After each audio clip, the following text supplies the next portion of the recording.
Hello everyone, this is Kanchan Gupta. So here I am back with this session. क्योंकि हमारा जो है जेकेपीएससी में जो नई यूनिट इंक्लूसिव एजुकेशन है वो ऐड ऑन हुआ था, तो on the basis of that मुझे लगा कि थोड़ा सा आपके लिए बहुत इंपॉर्टेंट क्वेश्चंस को लाया जाए ताकि आपकी प्रैक्टिस हो जाए। बिकॉज दिस इज़ ऐसा सेशन है जो नया इंक्लूड हुआ है। सो फॉर दैट हमारे पास क्वेश्चंस भी काफ़ी बल्क में होने चाहिए ताकि हम लोग जितना प्रैक्टिस कर पाएँ। और वो मेन फोकस ये रहता है साइड बाय साइड कि जैसे कि हमारी अभी इंक्लूसिव एजुकेशन जो है कंप्लीट ही हुई है, तो बेटर वे टू स्टडी यही कहती है कि हमें इसके साथ में ही अपने क्वेश्चंस की प्रैक्टिस करनी चाहिए, ताकि ज़्यादा से ज़्यादा जितना क्वेश्चन हम प्रैक्टिस करेंगे उतना हमारा जो है कॉन्फिडेंस लेवल इंक्रीज़ होगा। This is very important session है। और अगर आपको पेड बैच के लिए भी अप्लाई करना है तो यू कैन डेफिनेटली आप मुझे मैसेज कर सकते हैं 7042019330 पे। मैं ये आपको यहाँ पे आपको दिखा देती हूँ। This is my number. आप जो है 7042019330 पे आप मुझे हेलो लिखकर भेज दीजिएगा।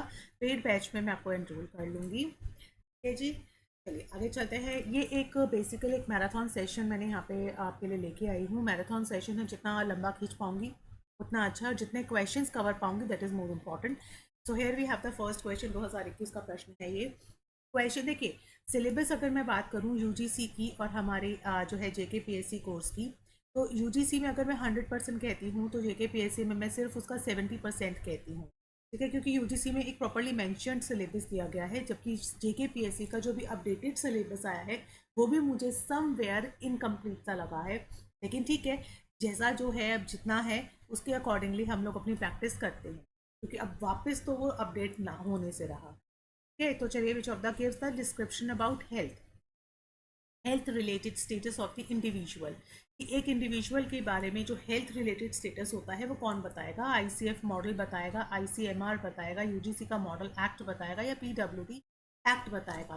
करेक्ट क्वेश्चन आता है आपका आईसीएफ। मैंने बार बार भी बोला था आपको, इंटरनेशनल जो है आपका क्लासीफाई यहाँ पे किया जाता है अकॉर्डिंग टू द फंक्शनिंग, कि आपकी जो बॉडी में जो है एक डिसेबल्ड कितना फंक्शन कर पा रहा है, कितना वो अपनी जो है स्ट्रेंथ को यूज़ कर पा रहा है, वो सारी चीज़ें यहाँ की जाती है। अगला प्रश्न आता है, how many disabilities in PWD में कितनी ही पीडब्ल्यूडी बोला गया है, लेकिन इन्होंने चालाकी क्या की है, ईयर यहाँ पे 2016 दिया है। तो 2016 देने के बाद इनको RPWD लिखना चाहिए था, जिसके अंदर हमारी 21 जो है डिसेबिलिटीज़ को जगह मिली, जिसमें लोकसभा ने जो है, देखिए टुडे यानी कि ये बिल आप देखेंगे तो 2016 का बिल है, right of person with disability 2016 में। Then bill will replace the existing PWD Act 1995 which was enacted 21 years back। साल पहले आया था। Rajya Sabha has already pass the bill on this year. तो ये प्रूफ के साथ मैं आपके सामने लेके आई हूँ। 21 यहाँ पर जो है डिसेबिलिटीज़ को लिस्टेड किया गया था। ठीक है, बाकी अगर आप और ज़्यादा जानकारियाँ जानना चाहते हैं तो इस वाले पीडीएफ में आपको मिल जाएंगी, वीडियो पॉज करके आप देख लेना। फिर आता है हमारा 2021 का एक और प्रश्न है, जहाँ पर आपको ये सारी यानी कि सिस्टम ऑफ एजुकेशन आपको प्रोवाइड किए गए थे, जहाँ पर इंक्लूसिव है, स्पेशल है, इंटीग्रेटेड है, नॉर्मल है। अब उसी के अकॉर्डिंग यहाँ पर आपको भी क्या करना था, इसको मिलान करना है एमसीक्यूज में। Where the disabled children are taught in separate institution में किया जाता है। Where the children with special need, जिनको स्पेशल नीड्स होता है, taught along with the normal ones. Then उसके बाद where the children without any special needs are taught, किसी को नॉर्मल स्कूल है ये तो फिर, जहाँ पे किसी को कोई वो नहीं है और नॉर्मल स्कूल में पढ़ाया जाता है। And where disabled children are taught in a class with special care, उनको जब स्पेशल केयर मिलता है, तो ये आपका बनता है बी ऑप्शन।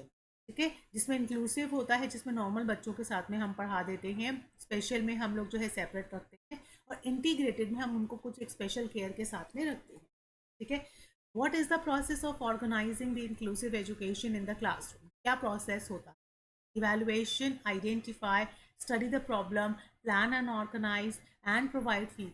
देखिए, मैं थोड़ा सा फास्ट चल रही हूँ क्योंकि ये रिकॉर्डेड वीडियो है। तो आपको क्या करना है और कैसे इन प्रश्नों को सॉल्व करना है, आप वीडियो को पॉज करना, अपना क्वेश्चन लॉक कर देना। लॉक मतलब अपना क्वेश्चन जो है किसी पेपर पेन अपने दिमाग में लॉक कर लेना, एंड देन उसके बाद आप वीडियो को जो है ऑन करके अपना आंसर डी लगा लेना। ये जी डी मार्क कर लेना। तो सबसे पहले हम आइडेंटिफाई करेंगे भाई हमारे CWSN के कौन से बच्चे हैं जिन्हें हेल्प की ज़रूरत है। देन हम उनके अकॉर्डिंगली प्लान करते हैं। देन उनके स्टडी द प्रॉब्लम, ठीक है। सबसे पहले आपने आइडेंटिफाई किया, फिर उसकी प्रॉब्लम को स्टडी किया कि उनको किस चीज़ की ज़रूरत है, फिर उसके अकॉर्डिंगली हमने उसको ऑर्गेनाइज किया, देन इवेलुएट किया उनकी प्रोग्रेस को, और फिर हमने फीडबैक दे दिया। What are the essential requirements to make education inclusive? कौन सी रिक्वायरमेंट्स होती हैं जिसके लिए हमें जो है एजुकेशन इंक्लूसिव के दौरान, तो लगाइए क्वेश्चन अच्छे से पढ़ना।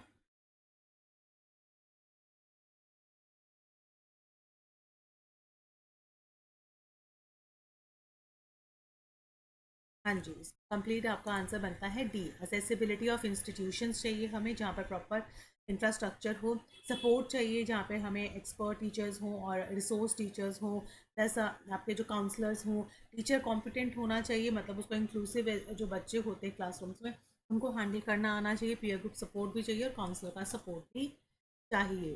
Podcast and vodcast are useful for the students. Podcast होते हैं जहाँ सुनते हैं बच्चे, तो वैसे जिनको प्रॉब्लम होगा है ना सुनने का या उस तरीके का, तो वो बच्चे उस तरीके को ज़्यादा सुनेंगे। यहाँ पे आता है ए और डी, यानी कि जिन्हें डिसलेक्सिया है, जिन्हें लर्निंग प्रॉब्लम रहता है, प्लस जिनको साउंड हेल्थ है, ठीक है। How many types of disability in PWD?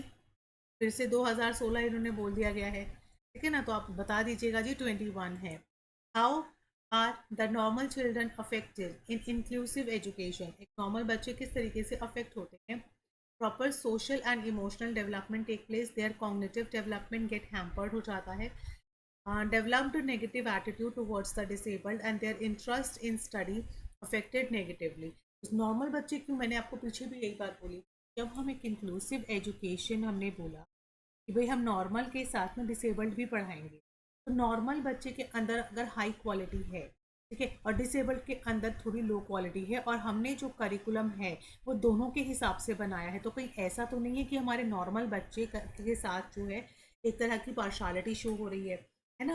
लेकिन लेकिन प्रॉपर सोशल और इमोशनल डेवलपमेंट टेक प्लेस, ठीक है, उनका जो इन्वायरमेंट रहता है। Which of the following statement represent the meaning of inclusive? हमेशा ध्यान रखना, सेलिब्रेट डाइवर्सिटी, इस तरीके से इसके आंसर्स बनते हैं।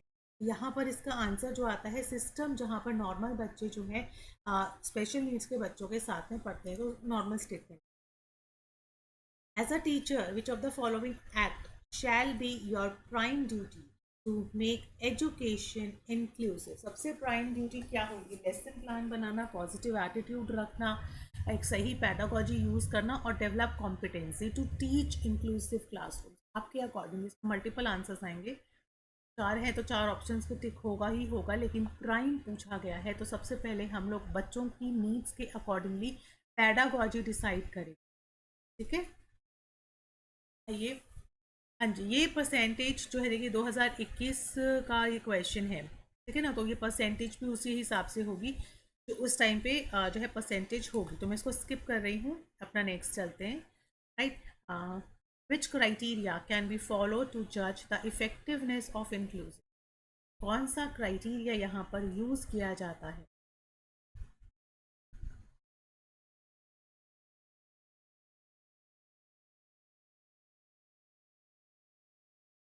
Identification and enrollment of children, participation of CWSN children in teaching learning process, parents get relieved from their responsibilities and development of children as per their potentialities, political interference in school activities. तो ये politically तो नहीं होना चाहिए, है ना। एक inclusive education के लिए the most is first identify करना participation and the development of children according to their potential, उनके पोटेंशियल के अकॉर्डिंग हमें उनको डेवलप करना है। दिस क्वेश्चन इस 2021 में शिफ्ट 2 का क्वेश्चन है ये। पीडब्ल्यूडी जो एक्ट था 2016, अब आप नोटिस करेंगे सारी ही जगह इन्होंने 2016 लिखा है, और एक हमारा पीडब्ल्यूडी जो आया था वो 1995 में आया था, जिसको रिवाइज करके यहाँ पे राइट्स में डाल दिया था कि भाई पीडब्ल्यूडी तो यहाँ पे तो एक तरीके का एक्ट समथिंग था, यहाँ धीरे धीरे अब वो राइट बना दिया गया कि राइट्स हैं भाई, जो भी इसमें प्रावधान दिए गए हैं वो इन सभी लोगों के। और यहाँ पे उस टाइम पे 7 डिसेबिलिटीज़ थी और 3% का रिजर्वेशन था, यहाँ पर 21 है और 4% का रिजर्वेशन रखा गया। तो PWD act 2016 is based on the principles of respect for inherent dignity, individual autonomy, including the freedom to make one's own their choices and independence of the person। क्योंकि भारत में जो बच्चे हैं has a right to admission to any school as per their own choice. Okay, PWD 2016 की बात हो रही है, तो ये स्टेटमेंट मुझे सही लगता है कि हर एक, देखो ये स्टेटमेंट रीज़न सही है, उसी रीज़न के बेसिस पे इन्होंने यहाँ पे स्टेटमेंट दिया हुआ। ठीक है, which of the following measures inclusive to integrate the handicapped with general community at all levels as equal partners, prepare them for normal growth, and to enable them to face life with courage and confidence. Statement is very good. अभी बोला किसने है ना? 2020 में ये आया था, ये बोला किसने है? ये बोला था हमारी नेशनल पॉलिसी 1986 में, टू इंटीग्रेट द हैंडीकैप को अगर हमें इंटीग्रेट करेंगे तो हम उनके करेज को और उनके कॉन्फिडेंस को इंक्रीज करेंगे। क्लियर?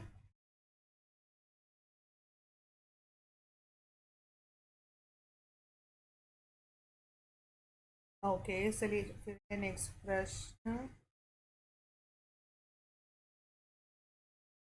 UNCRPD जो है रिपोर्ट में the rights to education has been discussed, कितने राइट्स यहाँ पे डिस्कस किए गए थे UNCRPD में? मैंने अपने क्लास में भी आपको बताया था, there is 24।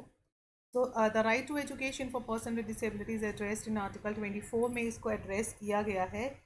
And this article recognises the right of person with disability to education as on the equal basis पे रखा जाएगा सभी लोगों को, सभी तरह के जो है फॉर CWSN के जो बच्चे रहते हैं, the concept of inclusive education as laid down on SSA के बेसिस पे आपको किस तरह के मॉडल का यहाँ पर बोला गया था? इंटीग्रेशन मॉडल है, मेडिकल है, आपका मल्टी ऑप्शन मॉडल है, या इंटरनेशनल मॉडल है, तो that would be multi option. ठीक है, SSA has adopted a more expensive and broad based understanding of the concept of inclusion, जहाँ पर multi option model of education has been implemented. तो RTE act 2009 में mandatory है for free and compulsory elementary education provide करना, including CWSN, so there will be multi option model. ठीक है, और इसके लिए देखो मल्टी ऑप्शन मॉडल जो होगा refers to a framework that provides you multi options. ठीक है, किस चीज़ के लिए? एजुकेशनल डिलीवरी के लिए एंड मैनेजमेंट। SSA जो अभियान था वो एक सरकारी प्रोग्राम है। ठीक है, इसके अंदर हमने क्या कहा था?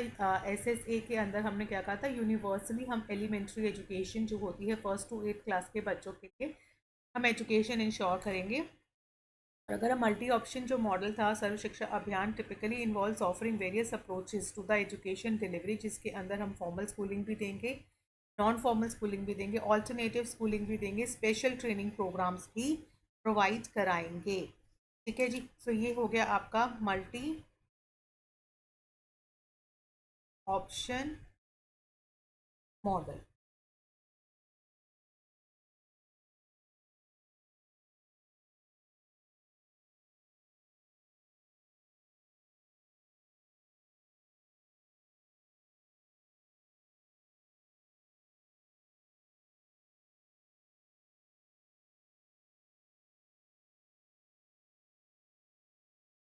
नेक्स्ट करते हैं, which of the following conditions में disabilities has been identified according to PWD act में, किस कौन सी इसमें से इलनेस थी जिनको यहाँ पे जो है 7 याद रखिएगा, जितनी बार पढ़ेंगे ना उतना बार याद रहेगा। Blindness, hearing, mental retardation, autism spectrum and specific learning disabilities, तो 7 की 7 याद रखिएगा। आंसर देखिए कौन सा आता है। ब्लाइंडनेस है, ठीक है, लो विजन है, लेप्रोसी है, आपका हेयर इम्पेयरमेंट है। तो ये देखो ब्लाइंडनेस, लो विजन हो गया, हेयरिंग हो गया, एंड आपका एंड लोकोमोटर डिसेबिलिटीज़ है, मेंटल इलनेस एंड इंटेलेक्चुअल। तो यहाँ पे आपका आंसर बनता है first one, the mental retardation is also there is a mental illness and mental retardation. तो ऐसे याद रखिएगा 7 की 7, राइट। ओके, डायस्पेरेक्सिया है, रेस्लिक्सिया है, ADH, यानी कि आपको यहाँ पे जो है अटेंशन डिफिशियंसी, बच्चा जो है वो अटेंशन जो है इसमें बहुत ज़्यादा हायर में वो है अटेंशन लेना चाहता है। इसको क्या होता है? Attention and action without knowing consequences, की अगर जंप मार रहा है तो ये नहीं पता गिर के चोट लग जाएगी, तो उसको क्या कहते हैं हम? ADHD, right. अगर एक ही ऑप्शन से आपका काम बनता है, देखिए वहाँ बैठ के हमें कोई डिस्कस तो नहीं करना है, हमें इंस्टेंटली अपने आंसर्स को लॉक कर देने हैं। फोर्थ में आपका वन, सॉरी हाँ, सी में आपका वन देख ही रहे हो तो इसका आंसर वैसे ही लगा लीजिएगा। एक एक मिलते ही ना उसका लगा लेना। मेरे को तो एक मिलते ही मैंने इसका आंसर लगा दिया है यहाँ पे, मैंने बाकी पढ़े भी नहीं। Which of the following are included under ICF model of classification, ये पढ़ के जाइएगा, ICF का मॉडल ज़रूर करके जाना। ये जी, ये एक इंटरनेशनल मॉडल है जिसमें हम लोग क्या करते हैं, क्लासीफाई करते हैं according to their disabilities, according to their functions, किस तरीके से वो काम करते हैं। सो बॉडी किस तरीके से फंक्शन करती है, उनका स्ट्रक्चर क्या है, पार्टिसिपेशन अपने डेली लाइफ में वो कितने अपने काम खुद कर पाते हैं, कौन से एनवायरमेंट फैक्टर्स हैं जो उनको इफ़ेक्ट करते हैं। ठीक है, ये नहीं आता, फंडिंग्स नहीं आता है, तो मोस्टली इसका आंसर आपका क्या बनेगा, फर्स्ट 2 और 3। हमने कहा जैसे कि मैंने ICF मॉडल में हम एक डिसेबल्ड की फंक्शनिंग को मेजर करते हैं, कितनी एक्टिविटीज़ में उसका इन्वॉल्वमेंट रहता है, ये भी हम इसमें रिकॉर्ड करके रखते हैं, प्लस ऐसे एनवायरनमेंट फैक्टर्स जो हैं किस तरीके से उसको अफेक्ट करते हैं। एनवायरनमेंट फैक्टर्स का क्या मतलब है, इंफ्रास्ट्रक्चर है, फैसिलिटीज़ जो हम लोग करते हैं, मतलब टॉयलेट्स अगर हैं तो वो नॉर्मल टॉयलेट्स यूज़ कर पा रहे हैं या नहीं, उसके लिए स्पेशल चीज़ चाहिए होगी, मतलब जितने भी इक्विपमेंट्स, जितनी भी चीज़ें उसको लग रही हैं, उसको जो है चेंजेस करने पड़ रहे हैं अकॉर्डिंग टू देम, वो सब उसके ICF मॉडल में रखे जाते हैं। अगर आप देखेंगे तो ये रहा उसका बॉडी फंक्शन होता है, उसकी इम्पेयरमेंट चेक की जाती है, उसकी लिमिटेशंस कि उस कितनी एक्टिविटीज़ वो नहीं कर पा रहा है, कितनी एक्टिविटीज़ वो कर पा रहा है, रिस्ट्रिक्शंस कहाँ आ रही है, ये सारी चीज़ें, उसकी हेल्थ कंडीशन क्या है, ये सारी चीज़ें हम लोग क्या करते हैं ICF मॉडल में रखते हैं। एनवायरनमेंट फैक्टर्स में देखिए कितने सपोर्ट की उसको ज़रूरत है, कितना एनवायरनमेंट उसको इफेक्ट करे, कितनी सर्विसेज उसको मिल रही हैं, कितना रिलेशनशिप उसका अच्छा है दूसरों के, पर्सनल फैक्टर कितना अवेयर वो रहता है, सोशल फंक्शन एक्सेप्टेंस कितनी अच्छी है, सोसाइटी में जाता है तो लोगों को एक्सेप्ट करना, खुद को नॉलेज कितनी अच्छी रखता है। तो ये सारी चीज़ें जो हैं हम लोग एक ICF मॉडल में इंक्लूड करते हैं। चलिए, 2019 के पेपर में एक क्वेश्चन आया था जहाँ पर ये कहा गया था कि how would you as a teacher, आप एज अ टीचर अपने स्टूडेंट्स विद माइल्ड जो लर्निंग इम्पेयरमेंट होती है, यहाँ वर्ड का ध्यान दीजिएगा, माइल्ड है, अभी कोई सीवियर नहीं है, क्लास में आपको लगता है किसी बच्चे को ऊंचा सुनाई देता है या बहुत ही लो विजन है उसका, तो आप क्या करेंगे, तो learner keeps hand near his, कैसे आइडेंटिफाई करोगे कि अगर बच्चा है, keeps hand near his her ear, अपने कान के पास में रखता है, when you speak to him, जब आप उसको बोलते हो तो अपने कान के पास हाथ ले आता है। Learner learn lean towards you in attempt to hear better, वो ऐसे झुक के आपको सुन रहा है। लर्नर स्क्वीज हिज आईज, अपनी आईज को ऐसे ब्लिंक ब्लिंक करके या स्क्वीज करके आपको देख रहा है। The learner does not respond to your calling, आप उसका नाम ले रहे हो लेकिन वो सुन नहीं रहा। यहाँ पर आपको देखिए, यहाँ पर आपको माइल्ड लर्निंग इम्पेयरमेंट देखना है। आप समझ रहे हो, क्वेश्चन का ध्यान देना, तो लर्निंग इम्पेयरमेंट के लिए आपका फर्स्ट है जिसमें बच्चा कान के पास हाथ रख के सुनता है, फिर उसके पास आता है लर्नर जो है झुक के आपकी बात को सुनने की कोशिश कर रहा है, उसके बाद आपका है लर्नर डज नॉट जो है रिस्पॉन्ड टू योर कॉलिंग, यानी कि ये तीनों ही चीज़ें ना एक तरीके से हियरिंग जो है इम्पेयरमेंट पे जाती हैं। ठीक है, ध्यान दीजिए। बैरियर्स आपको बताने हैं, parents do not send children with special needs, बच्चों को भेजना ही नहीं चाहते, non availability and special needs get legal protection and scares जो है आपकी फाइनेंशियल प्रोविजंस बहुत ही कम है। इसका आंसर है आपका A, that is call your parents and that is non availability and that is scarcity. Legal protection का नहीं, क्या UNCRPT में क्या सजेशंस मिला है, क्या सजेस्ट किया गया है कि इंश्योर कीजिए full and equal enjoyment of human rights का, ensure fundamental freedom, ensure legal actions for parents not sending children to school, and promote respect for inherent dignity of such children। तो UNCRPD की अगर हम बात कर रहे हैं तो there would be be option is correct है, जहाँ पर हम इक्वल पार्ट, जहाँ हम equal and full and equal participation की बात कर रहे हैं, जहाँ पर हम एक जो है डिसेबिलिटी के फंडामेंटल की बात कर रहे हैं कि लीगल एक्शन, समझ लो, फॉर पेरेंट्स, ये तो गलत बात है, क्या जेल में डालोगे क्या। Promote respect for inherent, third option नहीं आया। अब आइए, अगर हम इंक्लूसिव एजुकेशन को सक्सेसफुल बनाना चाहते हैं, क्या चाहिए हमें, ट्रेन टीचर्स, इंफ्रास्ट्रक्चर, क्या सबसे मोस्ट इम्पॉर्टेंट रिक्वायरमेंट है, उस पर ध्यान देना, train counsellor and special needs.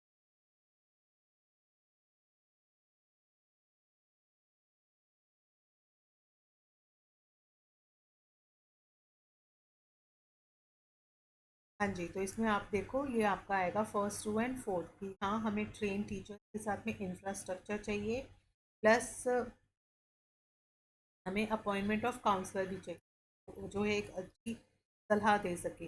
दक्षिण is a most common type of एक ही जो है बीमारी आप कह लीजिए, वो है जो कहाँ पर होती है।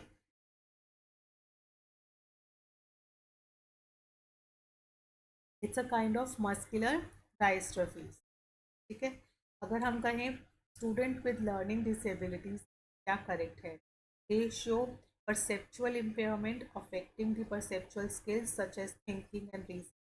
They learn in the same way as effectively as their classmates. They display the academic performance and they have the emotional problem with which is one of the primary causes of their learning disability. हाँ जी, तो इसका answer आएगा आपका one के उन्हें क्या चाहिए, उन्हें एक प्रत्यक्ष परक दुर्बलता होती है जिसमें सोचने की और तर्क करने की जो प्रत्यक्ष परक होती है कौशल उनकी प्रभावित हो जाती है। ये लर्निंग डिसेबिलिटीज के अकॉर्डिंग आपको बताना था कि उनकी सोचने की क्षमता, उनकी परसेप्चुअल की परसेप्चुअल जो स्किल्स होती हैं वो अफेक्ट करती है, उनकी थिंकिंग और उनकी रीजनिंग स्किल्स अफेक्ट करती है, थिंकिंग और उनकी रीजनिंग स्किल्स। तो ये तीनों ही चीज़ें हमारे लर्निंग डिसेबिलिटीज़ को दिखाती हैं। वो सेरेब्रल पैलिसी है, हमेशा याद रखना। सेरेब्रल पैलिसी जो है रिलेटेड न्यूरोलॉजिकल प्रॉब्लम है। कॉन्जेनिटल जो है आपका ये साइको वायरस वाला जो है साइकोमेटोगलस एंड डिस्लेक्सिया आपको पता है लर्निंग है। Nystagmus is related with your vision, eye से रिलेटेड प्रॉब्लम जिनको पता है। तो पढ़ते हैं, चलिए ऑप्शंस पढ़ते हैं। Problems related to the reading words and letter को पढ़ने में प्रॉब्लम हो रहा है, ये might be your dyslexia. Characterised by rapid and involuntary जो मूवमेंट्स होता है आइज का which make difficult to focus. आपने देखा होगा इनवॉलेंट्री मूवमेंट का मतलब होता है उनकी आइज ना बहुत ज़्यादा और बहुत रैपिडली जो है मूव करती रहती हैं। जैसा मैंने आपको बताया ना नाइस्टैगमस होता है। Dyslexia is the learning problem. Disorder है related to the movement and posture में होता है। हार्टीज होता है जो एक वायरल इन्फेक्शन है, देखा इन्फेक्शन आया एक। And this order related to the far sightedness, far sightedness. तो ये आपका सेरेब्रल पैलिसी जो था मेरे आंसर में फोर्थ वन बनता है इसका आंसर। जो आपका सेरेब्रल पैलिसी है वो आपका मूवमेंट एंड पॉस्चर में प्रॉब्लम करता है, ये आपका वायरस है, ये फोर्थ वाला हो गया डिसलेक्सिया ये। ठीक है, एक एक अगर आपको एक एक जो है बीमारी के बारे में भी पता होगा तो आप उसको क्रैक क्वेश्चन को ना क्रैक कर लोगे। अभी 2018 में आया था astigmatism, this is also one of, ये सारी शायद विजन से ही रिलेटेड, ऑप्टिक नर्व प्रॉब्लम। ये देख रहे हो आप कि यहाँ पर आपको कुछ एक रिफ्रैक्टिव डिसऑर्डर्स दिए गए हैं, कुछ आपको रेटिनल और कुछ आपको ऑप्टिक नर्वस प्रॉब्लम है, यानी कि ये चारों ही आपके विजुअल से रिलेटेड है, विजुअल इम्पेयरमेंट।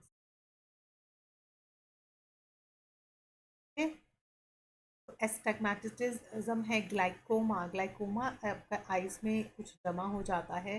पिगमेंटोसा है जिसमें आपका आइज में जमा हो जाता है। Hyperopia, this is also your refraction reflective disorder है। ठीक है, तो अब देखते हैं it acres when the flow of fluids, yes, in the eyes is restricted. कुछ एक फ्लो होता है आपकी आइज में ना, कुछ लिक्विड होता है जो उसको मॉइस्चर देता है ना, इसको क्या देता है, मॉइस्चर देता है। तो ये होता है आपका ग्लाइकोमा कि आपकी आइस में क्या होता है, ग्लाइकोमा फ्लूइड, इसको ऐसे लर्न कर लीजिएगा, glaucoma fluid.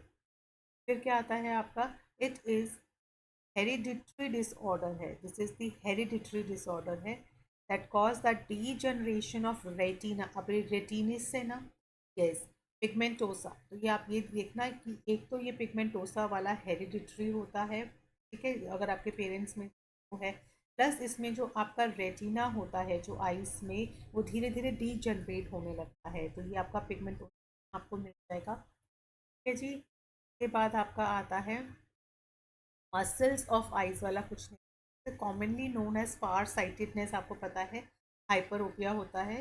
And the blurred vision दिखने लगता है, एक uneven curve of cornea of lens यहाँ पे आ जाता है, उसको हम बोलते हैं एस्टिक। एस्टिग्मेटिज्म क्या होता है, इसमें ब्लर्ड विजन आने लगता है, चीज़ें आपको ब्लर्ड दिखती दिखती हैं क्योंकि अनइवन जो है कर्व ऑफ कॉर्निया, मतलब आपके आईज का साइज जो है आपकी उसमें वो ऊपर नीचे हो जाता है। जो लेंसेज हैं, जो कॉर्निया है, हमारी आईज में जो लेंसेज होते हैं, कॉर्निया होता है, उनके जो साइजेस हैं अनइवन है जिसकी वजह से फोकस प्रॉब्लम हो जाता है, चीज़ें आपको ब्लर्ड नज़र आती है। So this is called the astigmatism. ठीक है। एक है मॉर्फन सिंड्रोम, ये भी आपका रिपीटेडली एक क्वेश्चन पूछा गया है कि मॉर्फन एक सिंड्रोम होता है जो कि बेसिकली आपके जेनेटिकली आपको आ जाता है, और ये कहाँ अफेक्ट करता है, हार्ट को, आइज को, ब्लड वेसल्स को एंड बोन्स को। ठीक है। मोस्टली इस तरह के सिम्टम वाले जो व्यक्ति होते हैं वो टॉल होंगे, थिन होते हैं, उनकी लंबी जो है हाथ होते हैं, पैर, फिंगर्स एंड टोज होते हैं, लंबे थोड़े से होते हैं, प्लस राउंडेड टीथ होते हैं, फ्लैट फीट होते हैं, एबनॉर्मली कर्व्ड उनका स्पाइन होता है, लंबे हाइट में होते हैं। एक तरह का सिंड्रोम है जो बेसिकली आपको पेरेंट्स से मतलब जेनेटिकली ही आता है। This question is from the IEP plan का है, तो विच of the following provisions is most appropriate for addressing learning needs of students those having a disabilities. जिनको डिसेबिलिटीज होती है उनको प्रॉपर एड्रेस कौन करता है? ट्रांजिशन तो नहीं था, प्री स्कूल नहीं था, ये आईईपी प्लान ही है। थर्ड आएगा ये। अब आपका हेयरिंग से प्रॉब्लम से रिलेटेड है, देखिए हेयरिंग लॉस से है ना, हेयरिंग लॉस कि sounds are prevented from entering the outer. जब आपके आउटर, ये मैंने नोट्स में भी आपको दिया है, ठीक है? तो आपका और इनर ईयर्स में जो अंदर की तरफ होता है does not function properly, function नहीं कर रहा है, और brain is unable to getting the signals, नहीं पहुंच पा रहे हैं ब्रेन को। तो इसका आंसर है आपका, ये देखो, इसमें साउंड्स प्रिवेंट करता है, that is your conductive hearing. आपका जो inner ear does not function that properly, वो सेंसरी प्रॉब्लम है, और ब्रेन मैसेज नहीं कंडक्ट कर पा रहा है, that is your central auditory disorder है, जो ब्रेन तक मैसेज नहीं पहुंच रहा है, तो that is called the central. या आप इसके बारे में डिस्क्रिप्शन पढ़ लेना कि ऑडिटरी प्रोसेसिंग डिसऑर्डर है, जिसके अंदर सेंट्रल जो प्रोसेसिंग डिसऑर्डर में हेयरिंग प्रॉब्लम होता है 5% जो रहता है, के बच्चों में देखा गया है। और किड्स विद दिस कंडीशन के साथ में can not process, they can't hear a single words, and their ears and brain जो होते हैं वो डू नॉट कोऑर्डिनेट नहीं करते हैं। अगर मैंने बोला उठो, तो आपके ब्रेन तक जब ये सिग्नल ही नहीं जा रहा है कि उठना है, बैठना है, तो वो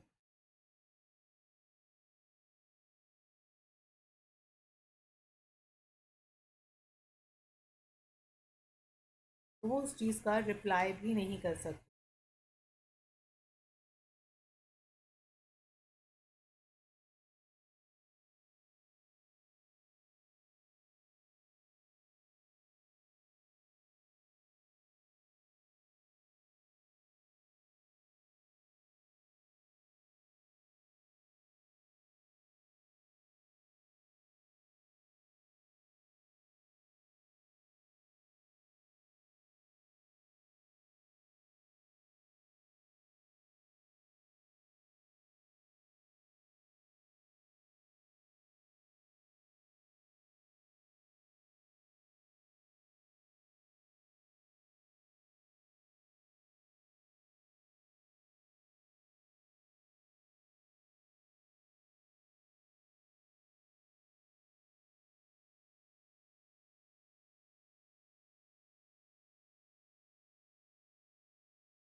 yes.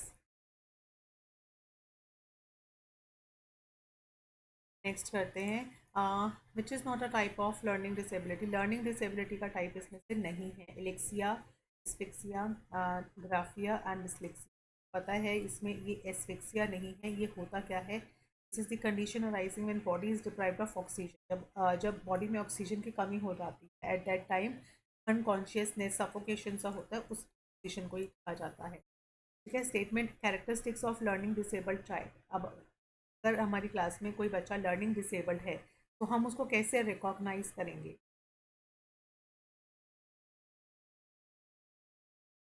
Child lakhs interest and motivation, मतलब बच्चे के अंदर कोई इंटरेस्ट नहीं नजर आएगा। Serious difficulties in the reading and discrepancy between the potential and उसके एक्चुअल अचीवमेंट, जितना उसका पोटेंशियल है उसको एक्चुअल अचीव नहीं कर पा रहा है। This is a very good question, star question. Child has a visual, motor and hearing disabilities and has some minimal brain dysfunction, brain में प्रॉब्लम है। तो अगर आपको ऐसा लगता है तो फिर कौन सा वाला इसमें से आता है? Yes, that is one, the second one, जिसमें हम उसको रीडिंग में प्रॉब्लम हो रहा है। अब मोटिवेशन नहीं है यानी कि पढ़ना नहीं चाहता, उसका मतलब ये थोड़ी कि वो लर्निंग डिसेबल्ड है, ठीक है ना। उसको पोटेंशियल है लेकिन वो अचीव नहीं कर पा रहा है ना। प्लस ये वाला, उसको डायसफंक्शन ब्रेन का है तो इसीलिए वो लर्निंग कर ठीक से नहीं कर। If a child is experiencing a frequent rejection and टीजिंग bye parents teachers, तो उसको क्या हो सकता है? अगर आप फ्रीक्वेंटली देख रहे हो कि उसको हर चीज़ पे निकाल दिया जाता है ना। टीजिंग एंड पनिशमेंट, पनिशमेंट कब देगा?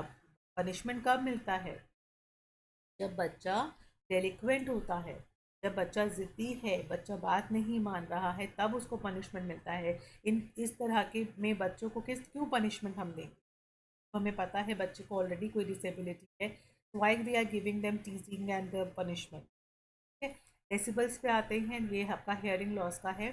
इसको आपको याद करने के लिए आप ऐसे कीजिएगा, MMSP, यानी कि आपका mild, moderate, severe and profound, ठीक है ना। तो आपको याद रहेगा कि माइल्ड कितना रहता है, उसका वो कितना रहता है। इसका आंसर आप देखेंगे तो स्लाइटली है, यानी कि आपका इसमें से सबसे मिनिमम वाला हो गया आपका 20 to 40 डेसिबल्स का। माइल्ड है, जैसे मैंने आपको बताया भी, माइल्ड, माइल्ड है तो ये आपका 40 to 60 हो गया, तब आप ये लो और स्लाइड कर लेते हैं। फिर आपका आता है सीवियर, सीवियर 60 हो गया, और आपका प्रोफाउंड बहुत ज़्यादा है। पोस्ट नेटल ये कॉजेज दिए हुए हैं, दीज आर द कॉजेज, ठीक है। मेंटल रिटार्डेशन है यहाँ पे, ये कैटेगरीज हैं। जैसे क्रोमोसोमल एबनॉर्मलिटीज़ होती हैं, एनॉक्सिया होता है, या एस्फेक्सिया जो भी हमने पीछे सीखा था कि ऑक्सीजन की कमी हो जाती है, माल न्यूट्रिशन है, पुअर मेडिकल केयर है, एंड साइकेट्रिक हेड डिसऑर्डर होता है, राइट। ये आपके कुछ कॉजेज़ हैं जिसे आप किस कैटेगरी में डालेंगे, पोस्ट नटल में, प्री नटल में, एंड पेरी नटल में। यहाँ देखिए, जो पोस्ट नटल आता है, ठीक है ना, उसमें क्या रहता है आपका? Malfunction and poor medical care, तो प्रॉपर तरीके से केयर नहीं मिलती। अगर आप यहाँ देखेंगे तो पोस्ट नटल जो रहता है causes the hypoxia injury and traumatic brain injury and infections, right. And यहाँ पर आपका जो है demyelinating disorder, seizure disorder, right, severe and chronic आपका सोशल डेप्रिवेशन, टॉक्सिक मेटाबॉलिक है, ये सारी malnutrition and poor medical care मिलती है तो भी, तो ये आपका हो जाता है पोस्ट। मेडिकल केयर आपको ठीक नहीं है, बच्चे का ध्यान नहीं हो पा रहा है। Pre natal is causes the your chromosomal, मतलब आपके नटल मतलब कंसीव करने से पहले का कोई भी जेनेटिक डिसऑर्डर इसमें, जैसे कि डाउन सिंड्रोम है, या आपका फ्रेजाइल एक्स सिंड्रोम है, ये सब चीज़ें हैं। ब्रेन मैल फंक्शन हुआ है, माइक्रोसेफल है, एनवायरनमेंट से अगर देखेंगे तो अल्कोहल लेने से, टॉक्सिन्स लेने से ये क्रोमोसोम्स की डिफ़िकल्टीज आती है, जिसको हम प्री नटल में, और पेरी नटल होता है, इसमें लेबर एंड डिलीवरी रिलेटेड जो है, ड्यूरिंग दैट अगर आप बच्चे में, मतलब अगर ड्यूरिंग जो है कंसीव, मतलब नहीं sorry, during the delivery time पे, जब लेबर टाइम पे आता है, एट दैट पॉइंट अगर ऑक्सीजन की कमी हो जाती है तो बच्चे में ब्रेन तक ऑक्सीजन नहीं पाता है, जिस कारण से ब्रेन का फंक्शन जो है वो आगे चल के स्लो या जैसे भी अफेक्ट कर सकता है। तो बहुत अच्छा क्वेश्चन था ये भी। जो भी अच्छे क्वेश्चंस हैं मैंने आप सभी के साथ पे जो है टेलीग्राम पे शेयर किया हुआ है।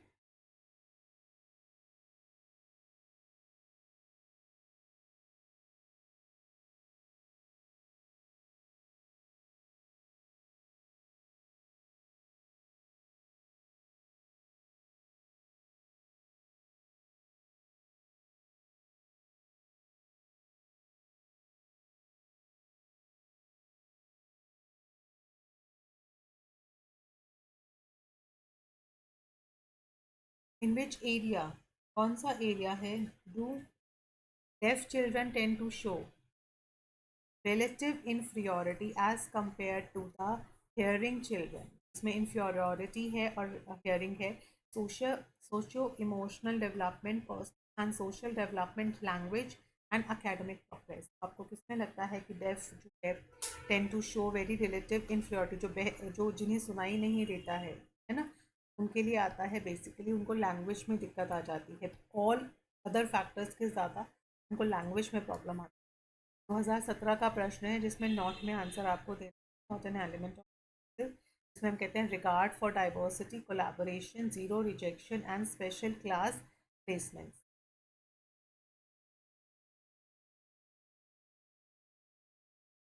हाँ जी, तो इसमें हमारा इंक्लूसिव में क्या होना चाहिए, ऑब्वियसली स्पेशल क्लास जो प्लेसमेंट्स होता है वो हमने हमेशा मना किया है. एक तो ज़ीरो रिजेक्शन है, कोलैबोरेशन एंड रिगार्ड जो है डाइवर्सिटी को सम्मान करना. ठीक है, सारी चीज़ें आती हैं. मल्टीपल स्क्लेरोसिस है यहाँ पे, मल्टीपल यानी कि मल्टीपल जगह पे. तो ये एक तरह का डी जेनरेटिव न्यूरोमस्कुलर डिसीज़ है एंड इन्फेक्शन नहीं है, डिसीज़ है. Neuromuscular disease presenting as a weakening of the muscle. ये एक जो है मस्कुलर होके एक मसल्स को वीक करता है. न्यूरल ट्यूब जो है defect caused by the failure of spinal, जो आपका स्पाइनल है वो प्रॉपर तरीके से फंक्शन नहीं कर रहा है जिसकी वजह से न्यूरल फट गई है, ये defect. Brain injury caused by the severe trauma था, sudden death of any close one. किसी भी तरीके से ब्रेन इंजरी हुआ है to the head that result in lasting physical and cognitive impairment. Multiple sclerosis basically आपका डीजनरेटिव न्यूरोमस्कुलर डिसीज है. Autosomal disorders are those, कौन से होते हैं ऑटोसोमल डिसऑर्डर्स, कईयों में एक पेयर जो है क्या होता है, रिजल्टिंग फ्रॉम द डिफेक्ट आ जाता है. इसमें 22nd पेयर ऑफ क्रोमोसोम्स में, ठीक है, that are not related to gender, gender से कोई मतलब नहीं है, लेकिन हाँ 22nd वाले पेयर में डिफेक्ट आ जाता है.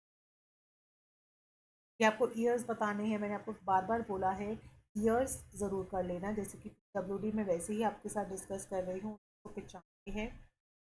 मेंटल हेल्थ है, रिहैबिलिटेशन है, नेशनल ट्रस्ट है एंड आपका नेशनल एसोसिएशन जो था फॉर द ब्लाइंड एक्ट यहाँ पर है. तो जैसे कि मैंने बताया जो 1987 आपका मेंटल हेल्थ एक्ट है. 92 that is your rehabilitation 1992.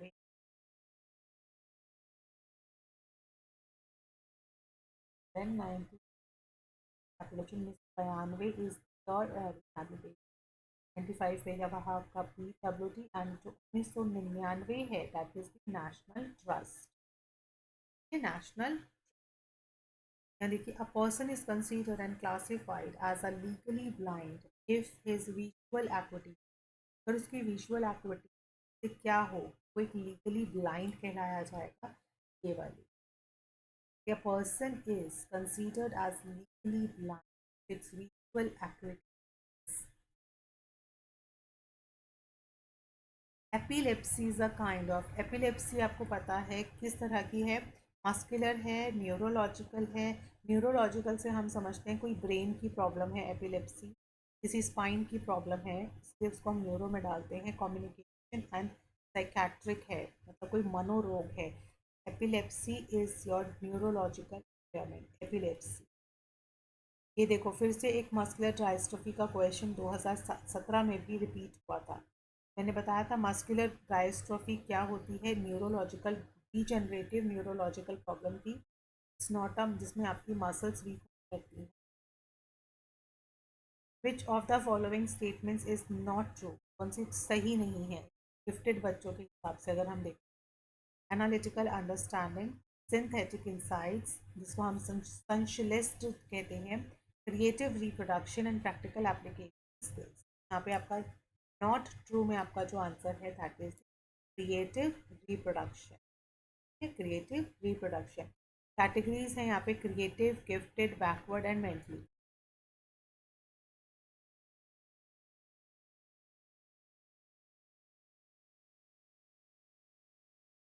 Placement in reform homes, brainstorming, special training at preschool stage, special separate classes within the school, and acceleration approach psychotherapy. बहुत इंपॉर्टेंट क्वेश्चन है ये भी, 2016 में आया था.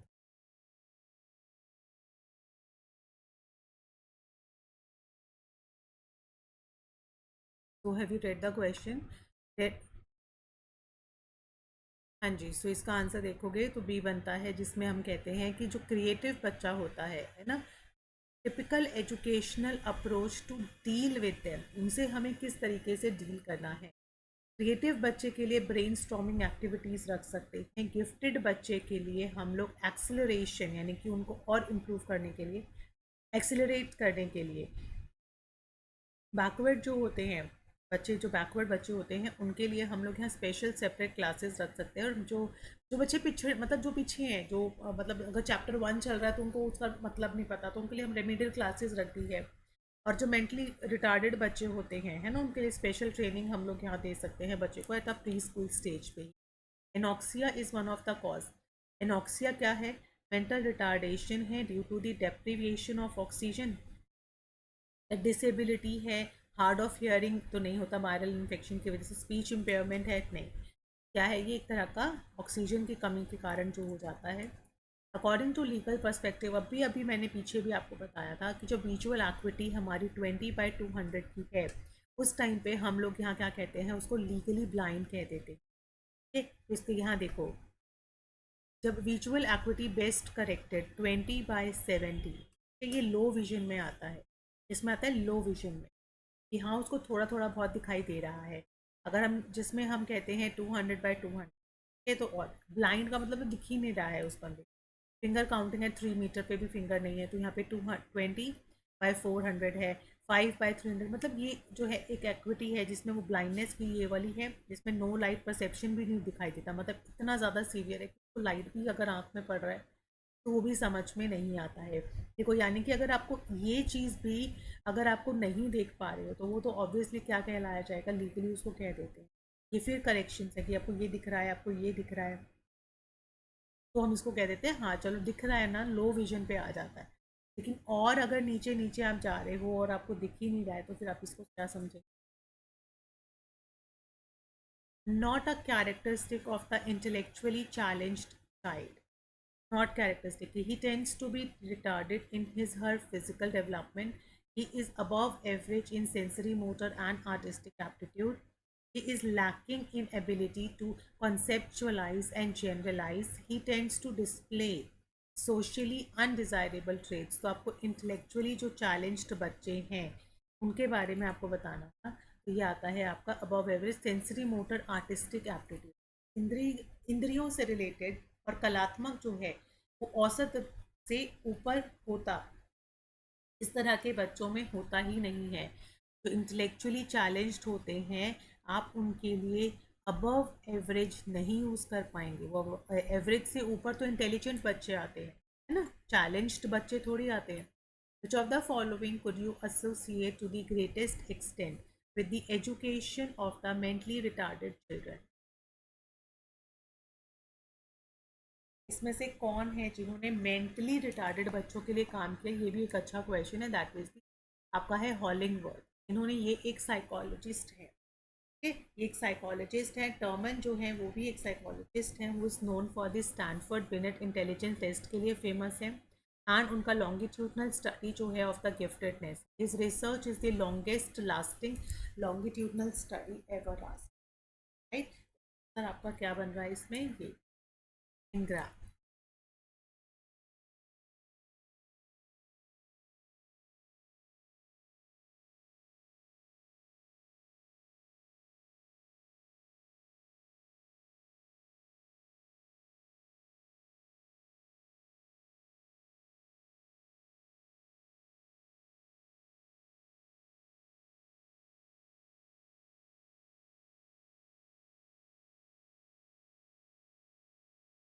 हाँ, जिसका करेक्ट आंसर है, बाकी सारे आपके साइकोलॉजिस्ट हैं. इसका करेक्ट आंसर आपका आता है Ingram. He is a very जो है जिसको हम कहेंगे पर्सनालिटी रही है, जिन्होंने इंटेलेक्चुअल न्यूयॉर्क से हैं ये, इन्होंने इंटेलेक्चुअल डिसेबल्ड के लिए ना काफ़ी कुछ काम किया। अगर हम इसको कॉन्ट्रीब्यूशंस देखें तो सबसे पहले इन्होंने जो है स्लो लर्निंग जो बच्चे हैं 1935 में उन्होंने जो है अपनी एक सेमिनल बुक में उन्होंने कुछ प्रोग्राम्स बताए, ठीक है, जिससे उनकी एबिलिटीज़ को हम इम्प्रूव कर सकते हैं। फिर अगर देखा जाए तो हाई स्कूल प्रोग्राम्स बनाए उन्होंने, हाई स्कूल के जो बच्चे हैं अगर वो जो है डिसेबल्ड हैं तो उनको किस तरीके से प्रोग्राम्स बनाए उन्होंने। फिर जो विजुअली हैंडीकैप्ड हैं, जो डेलिकेट हैं, जो उनका क्रिपल्ड पे हैं, है ना, 1941 में उन्होंने अपने पब्लिकेशन में इनके लिए जो है विजुअल इम्पेयरमेंट्स हैं, फिजिकल डिसेबिलिटीज़ हैं, उनके लिए कुछ अप्रोचेस बनाई, ठीक है। उन्होंने डिफाइन भी किया था स्लो लर्निंग क्या होता है। तो उनके जो है कॉन्ट्रीब्यूशंस अगर देखा जाए तो बहुत सारे हैं। तो यहाँ पे क्रिस्टीन इनग्राम को आप मार्क करना कि ग्रेटेस्ट एक्सटेंट में उन्होंने मेंटली रिटार्डेड बच्चों के लिए काम किया है, ठीक है। यस, डाउन सिंड्रोम जो है अभी मैंने आपको बताया था, दिस इज काइंड ऑफ, देखिए डाउन सिंड्रोम होता है, आप पैर देख सकते हो, हाथ देख सकते हो, तो ये एक तरह का एक्स्ट्रा क्रोमोसोमल डिसीज होती है, जिसको इसलिए जेनेटिक डिसऑर्डर कहेंगे, ठीक है।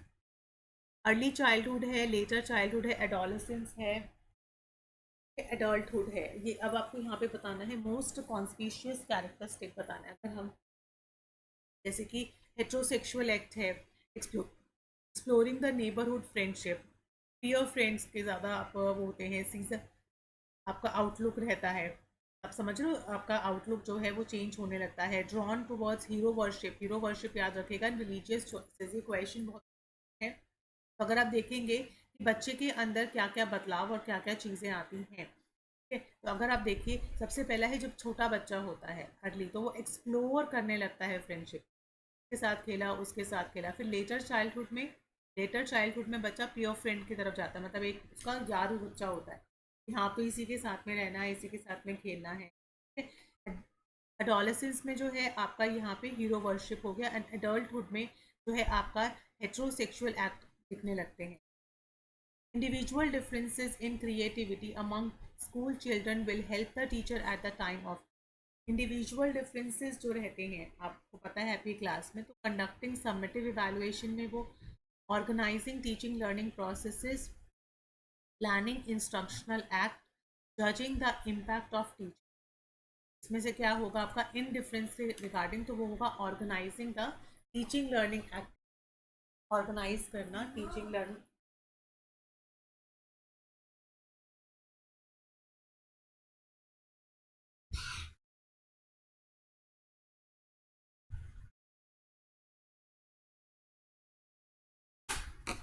ठीक है। A teacher intends to assess the student's ability to cooperate and collaborate in Swachh Bharat Abhiyan being conducted as a school project. School project दिया गया था जिसमें आपको इंटेलिजेंस टेस्ट जो है उसके लिए बताना है कौन सा टेस्ट आपका इसमें हेल्प कर सकता है। ग्रुप टेस्ट आपका स्पिरिचुअल, इसमें स्पिरिचुअल जैसे तो हम कुछ कर नहीं रहे हैं, वार्नर थ्योरी ऑफ इंटेलिजेंस वाला स्केल यूज़ करेंगे, या इमोशनल इंटेलिजेंस मोस्ट देखेंगे। तो क्या, जब आप साथ में कोलैबोरेट कर रहे हैं, जब आप कोऑपरेट कर रहे हैं, तो इमोशनल इंटेलिजेंस आएगा, कितने अच्छे से आप उसे यूज़ कर पा रहे हैं।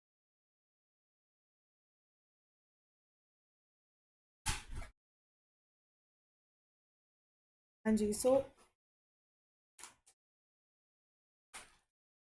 इसका आंसर आ गया scale of emotional. Now which of the following interventions for the gifted is almost appropriate. Gifted बच्चों के लिए क्या रहेगा, इनरिचमेंट रहेगा, रेगुलर क्लासेस में उनको एनरिचमेंट एक्टिविटीज़ कराते रहिए, या separation from other children into special schools for the gifted, या सब ग्रुपिंग जो है ऑफ द चिल्ड्रन, या acceleration through the double promotion, के डबल प्रमोशन करके उनको एक्सेलरेट कर दो।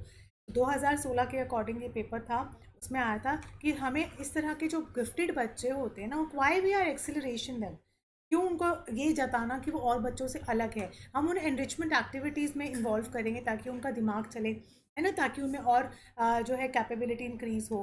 विच of the following is not an element of the inclusive education, का एलिमेंट नहीं है। Regard for diversity, special class placement है, जीरो रिजेक्शन है, कोलैबोरेशन है जी। सो आपका जो नॉट में आता है ये क्वेश्चन आपका रिपीट हुआ है, ठीक है, रिपीट है ये क्वेश्चन, तो इसका आंसर है आपका special class placement should not be there.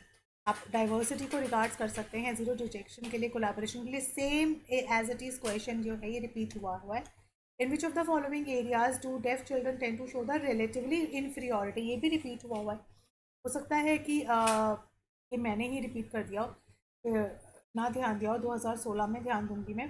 तो उनके अकॉर्डिंग अभी हमने पीछे जब किया था, the answer will be language development. Muscular dystrophy भी रिपीट हुआ है आपका।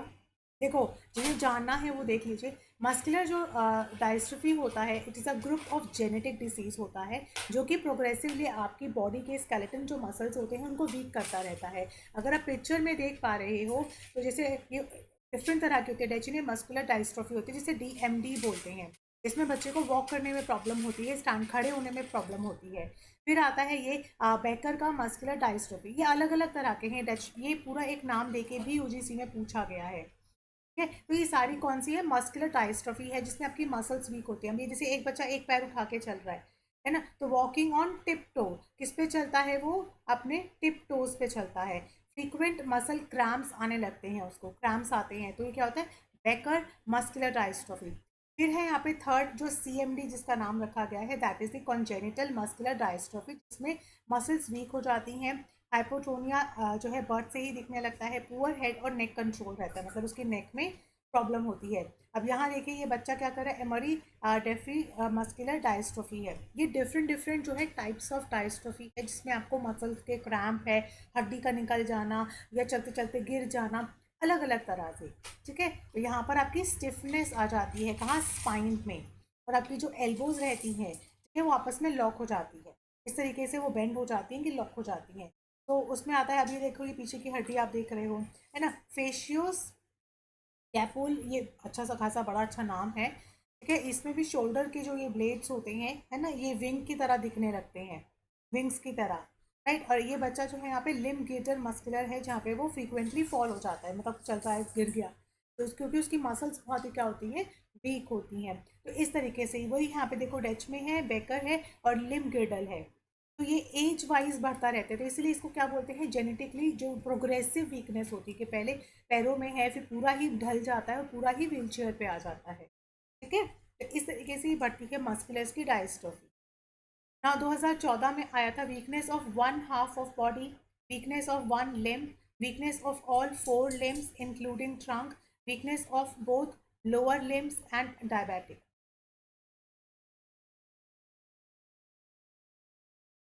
आपका जो ये प्लेजिया है, प्लेजिया मोनोप्ले एंड ये क्वाड्रिप्लेग, ये बहुत इंपॉर्टेंट है। यहाँ देखिए, ये याद कर लीजिएगा, जब आपके पूरी बॉडी के सिर्फ आधे शरीर के एक पैर में दर्द होता है ना, तो उसको बोला जाएगा मोनोप्लीजिया। मोनोप्लीजिया, जब पूरी हाफ बॉडी होती है तो उसको बोलते हैं हेमीप्लीजिया। जब पूरा लोअर पोर्शन होता है, that is called the para. यानी कि आपके पैरा, पैर में आप ऐसे समझ सकते हो, पैरा मतलब पैर में। ठीक है, पैरा मतलब पैर में, तो वो हो गया paraplegia. Half of the body is hemi circle होता है, हेमी हो गया। ठीक है, फिर पूरी जो है आपके गर्दन से नीचे का रहता है, तो उसको बोला जाता है क्वाड्रिप्लेग। ऐसे याद रखिएगा, हाफ पैर हो गया, मोनो हो गया। बस अब इसको लगा लीजिएगा, इसका आंसर आपका बी बनेगा।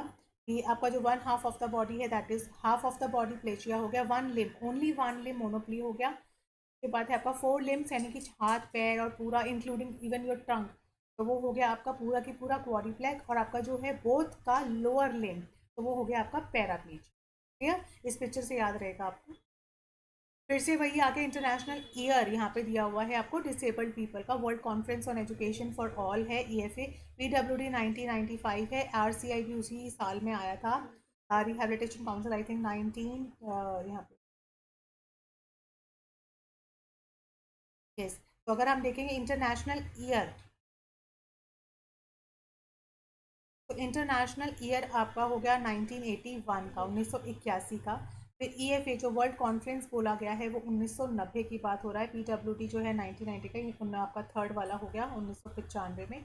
एंड रिहेबिलिटेशन काउंसिल मैंने कहा उसी साल आया था। याद रखिएगा, PWD से पहले रिहेबिलिटेशन आया था, तो थोड़ा बहुत ईयर में आपको याद रहेगा। ठीक है, 1992 में आया था। Delinquency is committed by the children time, ये वाला क्वेश्चन आपका जब UGC में आया था, तो बहुत बच्चों ने कहा हाउ कैन बी कैलकुलेट की डेलिक्वेंसी इसी एज में आ सकती है ना। तो कब होती है वो एज होती है आपकी जब शुरुआती टाइम पे आप स्कूल जाने लगते हो, और स्कूल तक तो आप बहुत सही होते हो, मतलब स्कूल में जो गलत संगतों में नहीं पड़ते हो, अपने आपका जो छोटा ग्रुप होता है, आप बच्चे खेलने में अपना बिजी रहते हो, लेकिन जब उसके बाद थोड़े से बड़े होके आपका अपना परसेप्शन बिल्ड होने लगता है ना, now you are getting more stubborn, more बदतमीज टाइप्स के होते हैं ना, अगर आपकी कंपनी खराब है, वो तो अलग ही क्राइटेरिया है, बट जो डेलिक्वेंसी होती है मोस्ट ऑफ दिस एज में आ जाती है। The principal function of NCERT is an extension work with the state education department centering around the improvement of। NCERT ने किस पर काम करने की बात की थी? सेकेंडरी सॉरी स्कूल एजुकेशन पे। NCERT talks about the school education. 2012 का प्रश्न है, 2014 में करेक्ट सीक्वेंस लगाना था in the evolution of distance education movement in India में। ठीक है, कैसे कैसे आपका डिस्टेंस एजुकेशन इम्प्रूव हुआ, ये यू नो।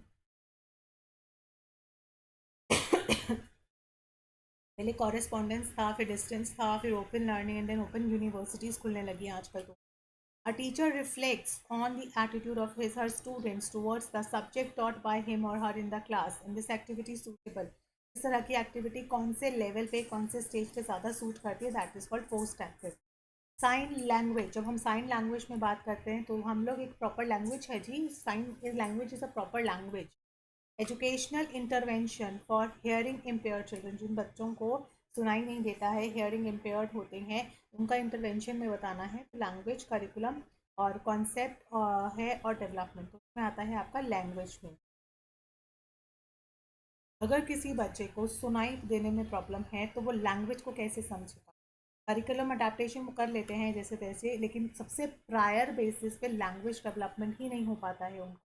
ओरलिज्म इज सिंपल है, oral mode of auditory training, हम यहाँ पे ओरलिज्म देते हैं, यानी कि हम उनको ओरल वाइज जो है कैसे कैसे करके जो है ट्रेनिंग दी जाती है। When individual with multiple cognitive disabilities has extraordinary proficiency in one isolated skill, which is called what? Multiple आपकी cognitive है, के पास एक एक्स्ट्रा ही होती है, that is called the savant syndrome, right? Legal blindness का क्वेश्चन दोबारा आया है, मैंने बार बार आपको बोला था इतनी जो है आपकी क्या होनी चाहिए, विजुअल एक्टिविटी होनी चाहिए। उसके बाद जो है आफ्टर बेस्ट करेक्शन के बाद भी, तो ये आपका ब्लाइंडनेस में आ जाता है। एपेक्स बॉडी बतानी है, हेयरिंग इम्पेयर्ड भारत की जो है apex body, that is called your Ali Yavar Jung national institute of hearing handicap. फिर है चैलेंज इन रिहैबिलिटेशन इंटरवेंशन, जो रिहैबिलिटेशन होता है उसमें सबसे बड़ा आपका चैलेंज क्या है? मेंटेनिंग द फुल मोबिलिटी और range of movement, improving the muscle power, improving the muscle power in the affected limbs, restoring the function of the affected limb by appropriate training, and providing the splints and calipers if needed.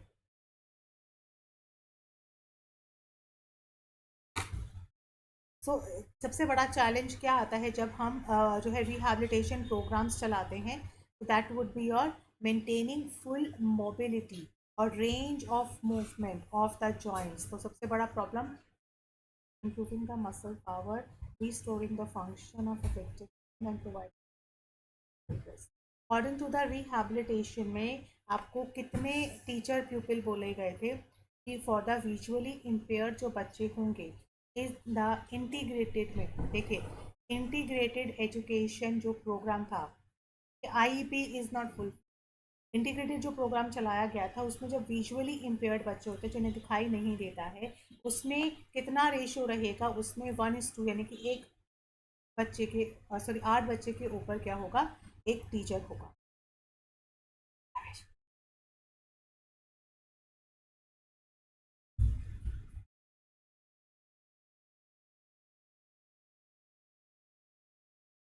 There are 3 preventive activities received from public regarding mentally retarded। हम 3 types की जो activities हैं वो करते हैं, क्या करते हैं?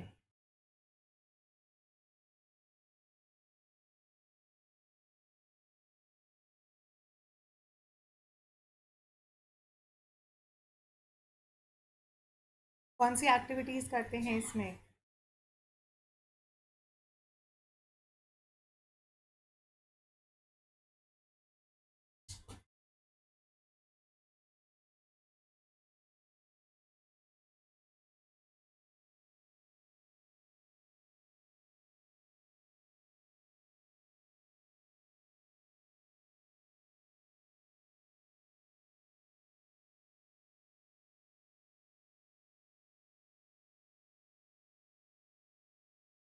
हम करते हैं प्रोवाइडिंग नेसेसरी एडवर्टाइजमेंट देते हैं through national institute for mentally retarded children. ठीक है, ये आपके प्रिवेंटिव मेजर्स होते हैं।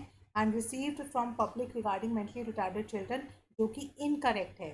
हम डिस्ट्रीमिनेशन कर सकते हैं अवेलेबल नॉलेज का on ecology of mentally, and हम ब्रिंग टुगेदर पेरेंट्स और इंटरेस्टेड लोगों को साथ में ला सकते हैं। स्ट्रेंथनिंग कर सकते हैं नेशनल लेवल ऑर्गेनाइजेशंस की to coordinate and disseminate the efforts के लिए। बट जो फर्स्ट वन है इनकरेक्ट वन, ठीक है।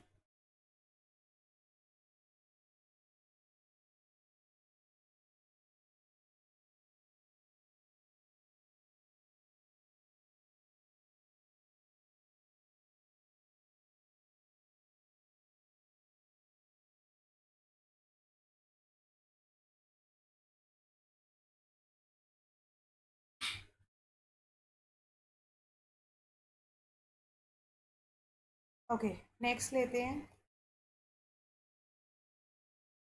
The children with disabilities studying along with the normal children in a least restrictive environment में रहते हैं, assisted by the resource teacher। जहाँ पे resource teacher assist करती हैं वो क्या होता है?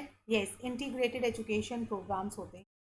Mode of communication in use of criterion reference test. जब क्राइटेरियन रेफरेंस टेस्ट होते हैं, CRT होते हैं इन द क्लासरूम में, किस तरह का मोड ऑफ कम्युनिकेशन होता है? दैट इज दी फीडबैक का। हमें वहाँ पे फीडबैक चाहिए होता है। ठीक है, which of the following is not the best way of addressing the needs of gifted. कौन सा तरीका सही नहीं है? स्किपिंग कर देना उनके ग्रेड्स को। एनरिचमेंट प्रोग्राम्स तो है ही है, गिफ्टेड बच्चों के लिए ही बनाए गए हैं। Special classes and brainstorming sessions होते हैं। तो यहाँ पर yes, brainstorming session is not the best way. बाकी according to me skipping rate is not the best way. अब ब्रेन स्टॉर्मिंग सेशन रखिए, स्पेशल क्लासेस भी रख सकते हैं, बट ग्रेड्स को स्किप करना is not the good way. तो आप ए लगाना है। Not the method of identifying low vision. अगर बच्चे की आंखें खराब, लो विजन रखता है, तो उसको परफॉर्मेंस टेस्ट, क्लासरूम ऑब्जर्वेशन है, ophthalmological examination and visual screening. कौन सा मेथड सही नहीं है? That is performance test.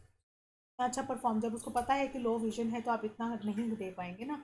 एक माइल्ड डेफ मैंने आपको अभी बताया था, MMSP करके याद रखना कि एक होता है माइल्ड, मॉडरेट, सबसे यहाँ पे माइल्ड वाला पूछा है, तो यानी कि माइल्ड में क्या हो जाएगा? सबसे कम वाला आ जाएगा माइल्ड। ठीक है, बाकी और देखिए यहाँ पे जैसे नॉर्मल हेयरिंग जो एबिलिटी होती है ना, नॉर्मल जिसमें आपको सुनाई देता है, उसकी रेंज आप देख सकते हैं। फिर स्लाइट हल्का सा जो हेयरिंग लॉस होने लगता है ना, माइल्ड हेयरिंग जो लॉस होता है। फिर MM देखा आपने, मॉडरेटली सीवियर हो जाता है, फिर सीवियर एंड प्रोफाउंड होता है। तो यहाँ पे आपको रेंज दे रखे डीबी में, डेसिबल्स में।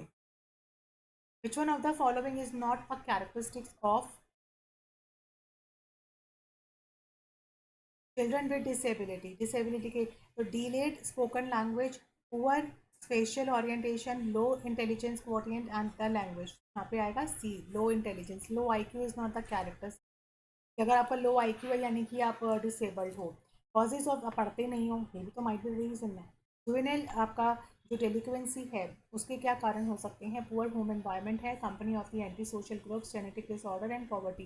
There might be two reasons there, यानी कि ए है आपका, हो सकता है घर का एनवायरनमेंट नहीं है, और आपकी जो कंपनी है वो बहुत ही एंटी सोशल है, एक्टिविटीज़ में ज़्यादा इन्वॉल्व रहती है। जेनेटिकली नहीं आता है डेलिक्वेंसी का बिहेवियर, नहीं poverty. Poverty there might be last option, but हाँ पॉवर्टी से आ सकता है, बट उससे अबव के आपके दो major reason, that would be poor environment and anti social group. Next one is the which of the following educational technology approaches has the support of operant conditioning paradigm of the BF scalar? Right, BF scalar के according बताना था, तो that would be linear programming. Who established the first school of mental retarded children? Who? अभी हमने पीछे भी आपसे बात की थी, that is Senguin. Which is decibel levels and exposure to the prolonged period of time is a risky for human hearing? कि अगर काफ़ी लंबे समय तक ह्यूमन की आवाज़ में उस लेवल तक की वॉइस जाएगी तो उसका कान जो है वो ख़राब हो सकता है। तो कौन सी होती है सबसे हार्मफुल आवाज़? होती है 85 से ऊपर की, है ना। या मैक्सिमम आपको 85 ही दिया हुआ है। अगर आप देखेंगे तो 30 पे जो आपको ये पत्तियों की विस्परिंग की आवाज़ आती है वो यहाँ तक 30 डेसिबल्स तक होती है। फिर 40 तक आपको जो घर में आपकी नॉइज़ होती है, एवरेज जो नॉइज़ बज रही है, वो लोग बोल रहे हैं आपस में, खिचपिच खिचपिच चल रही है, वो 40 डेसिबल्स तक होती है। 60 में नॉर्मल कन्वर्सेशन, जैसे आपस में आप हंस बोल के बात कर रही हैं, तेज़ी से थोड़ा बैकग्राउंड म्यूजिक चल रहा है, और अगर जाएंगे तो ऑफिस में जो नॉइज़ होती है कार्स का 60 है। 75 में वैक्यूम क्लीनर बज रहा होता है, जो अपने घरों में सुना होगा, जो वैक्यूम की आवाज़ है। 80 से लेकर 89 तक का वॉइस ऐसा होता है जैसे आप सड़क पे खड़े होकर सुन रहे होते हैं, जैसे हैवी ट्रैफिक है, कोई एयर कंडीशनर चल रहा है, कोई सी नॉइज़ का रेस्टोरेंट में जो शोर मच रहा है। तो 80 से लेकर जो 89 तक का जो साउंड रहता है वो ऑडिबल भी रहता है और झेलने लायक भी रहता है। लेकिन जब इससे ऊपर का साउंड आता है तो अगर वो कॉन्टीन्यूस साउंड है तो वो आपके कानों को ख़राब करेगा ही करेगा। ठीक है, अगर गन शूट की बात करो तो देखो गन शूट का 140 तक जाता है। अगर आप कार में रेसेस की बात करते हो जो बूम बूम करके आवाज़ आती है, ठीक है ना, वो 130 तक रहता है। तो आपका जो कॉमन है वो 85 तक है। Which one is the statement correct? Correct में बताइए। गिफ्टेड बच्चा क्रिएटिव हो सकता है, क्रिएटिविटी यानी कि गिफ्टेडनेस है, दोनों ही चीज़ें आपस में एक रिलेटेड कॉन्सेप्ट है, लेकिन क्रिएटिविटी का हमारे गिफ्ट से कोई नाता नहीं है। ये आपका ऑप्शन ए आता है कि अगर बच्चा गिफ्टेड है तो ऑब्वियसली वो क्रिएटिव हो सकता है। जैसे अगर हम कहते हैं तो बहुत ही बच्चा क्रिएटिव है, जिसको भी देखते हैं वहाँ बना लेता है ड्राइंग। तो first option is good. Delinquency is intimately connected with juvenile stages. ये कहना चाहते हैं कि डेलिक्वेंसी सिर्फ और सिर्फ जुवेनियल स्टेज पर ही आ सकती है क्योंकि एक जेनेटिक फैक्टर्स है। रीज़न बिल्कुल गलत है, तो हमारा यहाँ देख लीजिए आर फॉल्स। डेलिक्वेंसी का कोई जेनेटिक रीज़न नहीं होता है। Legal perspective most repeated question है, ठीक है, मोस्ट रिपीटेड क्वेश्चन है जिसमें आपका ये वाला जो इंपॉर्टेंट पार्ट है इसको मत भूलिएगा, इसको जरूर करके जाइएगा। मैंने आपको बार बार बोला है 200 तक का जो रेंज रहता है that will be your legal perspective तौर पे ब्लाइंडनेस में आता है। तो आपका ये रेंज ये रहा। Not a characteristic of intellectually challenged. जो इंटेलेक्चुअली चैलेंज्ड होते हैं तो उनके लिए अबव ये वाला भी रिपीट हुआ है 2016 का ना, बीच बीच में काफ़ी रिपीट हुआ। ये आपका ये भी रिपीट हुआ है, मैंने यहाँ पे अभी कराया था आपको। तो आई होप हमने ये वेस्ट बंगाल के 2-3 क्वेश्चन हम देख सकते हैं कि किस तरह के क्वेश्चन अदर सेट्स में भी आते हैं। तो an equitable society strive towards providing equality of opportunity to its people and also excellence on the basis of talent। तो रीज़न हो सकता है क्योंकि वो म्यूचुअली एक्सक्लूसिव होते हैं and hence it will be the most possible to reach both, है ना। तो ये इसका ऑप्शन आपका आता है कि ए मुझे भी ट्रू लग रहा है, लेकिन इसका रीज़न तो नहीं है कि म्यूचुअली एक्सक्लूसिव हो। Which statement is incorrect? Social barrier बताना है आपको। सोशल मतलब सोसाइटी से बैरियर, कि उनको बहुत ही सोशल स्टिग्मास लगा दिए जाते हैं, जैसे कि कहते हैं ना social barriers can be overcome through social interactions. जो बैरियर्स हैं वो हम सोशल इंटरेक्शन से कम कर सकते हैं। बैरियर एनरिच कर देता है जस्टिस को। हम उनको नहीं जाना बाहर और घर में पड़े रहना है, ये सब वो सब करते हैं, तो क्या वो सोशल जस्टिस को एनरिच करता है? Social barrier arouse due to difficulty in friendship formation and they face. तो इसका आंसर बी आएगा। जब भी सोशल आप बैरियर लगाते तब आप सोसाइटी में जा नहीं सकते।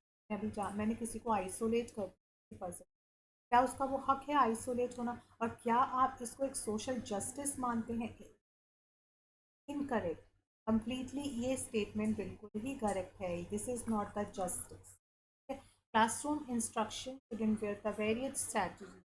बहुत सारी स्ट्रैटेजीज होती हैं जहाँ इंडिविजुअल स्टाइल अमंग स्टूडेंट्स। तो ये वाला आपका भी फर्स्ट वाला आएगा कि हाँ करेक्ट है। इस तरीके से प्रश्न आएंगे। सो आई होप मैंने 1 घंटे में ऑलमोस्ट 100 से भी ज़्यादा क्वेश्चंस कवर किए हैं। So thank you so much guys, take care and bye bye. Do not forget to like the session and subscribe it.